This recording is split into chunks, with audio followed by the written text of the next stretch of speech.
गोपाल दास नीरज की एक लाइन है कि आंसू जब सम्मानित होंगे मुझको याद किया जाएगा, जहां प्रेम की चर्चा होगी मेरा नाम दिया जाएगा। ये बात हम इस वजह से कह रहे हैं कि आज भावनात्मक अंदाज में मध्य प्रदेश से कद्दावर मंत्री दिखे, कहा कि जीवन रहे न रहे लेकिन रहस मेला चलता रहना चाहिए। मैं इस वक्त गढ़ाकोटा में मौजूद हूँ। उसी भावनात्मक अंदाज में आज ज्योतिरादित्य सिंधिया ने भी कहा कि जीवन की अंतिम सांस तक हम साथ रहेंगे। बहुत भावनात्मक बोले आज भार्गव जी आप।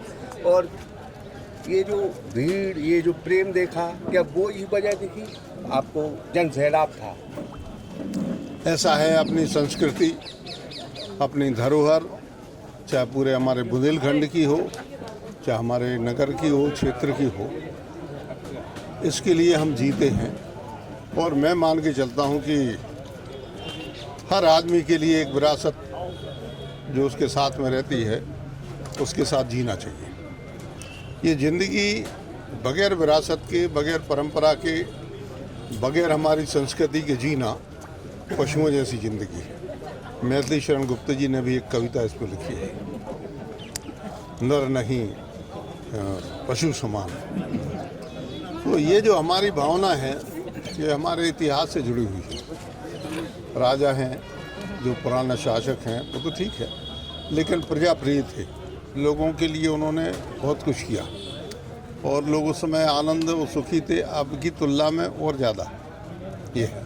धीरे धीरे पैसा बढ़ा लोगों के पास, आनंद कम हो गया। आज जो मेला है का, मेरा भाव यही था। आदमी 1000 साल तक नहीं जीता, 500 साल भी नहीं, 100 साल भी नहीं। कोई गारंटी नहीं कितने साल तक भगवान उसको जीवन दे, जितने नहीं। लेकिन मैंने आज के अपने कार्यक्रम के माध्यम से, संबोधन के माध्यम से लोगों को यही, मैं रहूं या ना रहूं, लेकिन आपको ये चलाना चाहिए।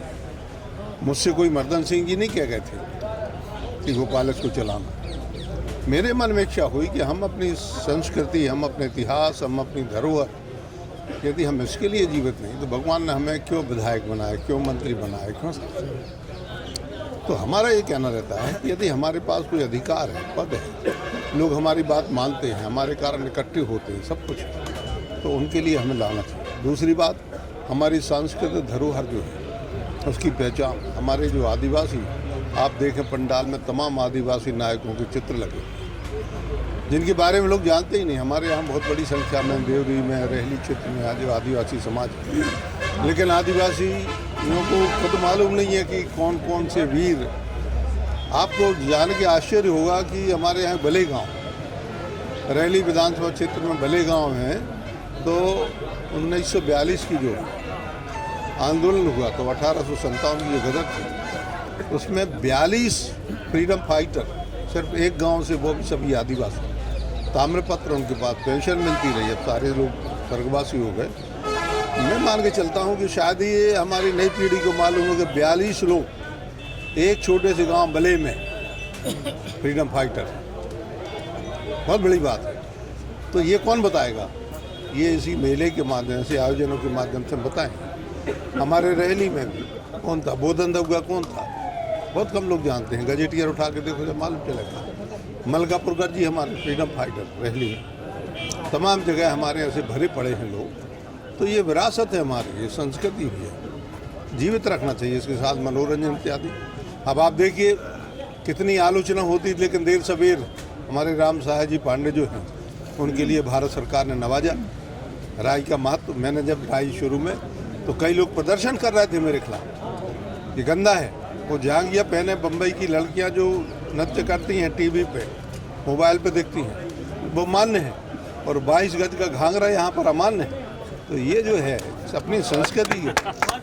भैया एक सवाल व्यक्तिगत भी कह लें कि कभी भार्गव को किसी गॉड फादर की ज़रूरत नहीं पड़ी। रहली की जनता ने इतना स्नेह दिया कि दिल्ली तक डंका। आज चिरंजीव तैयार हैं बिल्कुल चुनाव के लिए, और कल राज्यपाल ने जिस अंदाज में तारीफ की थी, आज सिंधिया जी भी तारीफ करके गए। क्या देखते हैं झलक अपने बेटे में, गोपाल भार्गव? नहीं, मैंने शुरू से मानता है किसी फिल्म में, इसमें शायद शशि कपूर और अमिताभ बच्चन थे, उसमें पूछते हैं, एक डायलॉग है उसका, मतलब कि तुम्हारे बाप का नाम क्या है? तो उसने कहा कि मुझसे पूछो मेरा नाम। बाप के नाम का सहारा कमज़ोर लोग लेते हैं। तो मैं अभिषेक से यही कहता हूँ, मेरे दम पर नहीं, मेरे कर्म पर नहीं, मेरे पद से नहीं, अपनी खुद की कुव्वत पर यदि कुछ कमा सको, कुछ नाम कमा सको, कर सको कुछ बेहतर, तभी तुम आगे चल मजबूत बनोगे। तो किसी के कंधे पर चढ़ के हम हिमालय को नहीं छू सकते। बहुत बहुत धन्यवाद। तो ये थे गोपाल भार्गव जी, जिन्होंने साफ कर दिया कि बेटे में वो तमाम काबिलियत देखते। मुझे राहत इंदौरी की कुछ लाइनें याद आती हैं कि चांद पागल है अंधेरे में निकल पड़ता है, इस तरह की लाइनें। तो शायद वो चंद्रमा है गोपाल भार्गव के चिरंजीव, जो अब तैयार हैं रैली की सीट के लिए। और आने वाले दिन में क्या चुनाव की तैयारियां हो सकती हैं, लेकिन बिल्कुल तैयार हैं वो अपने पिता के कदमों पर चलने के लिए। Brahmrath Dubey, Sagar Express News, rally.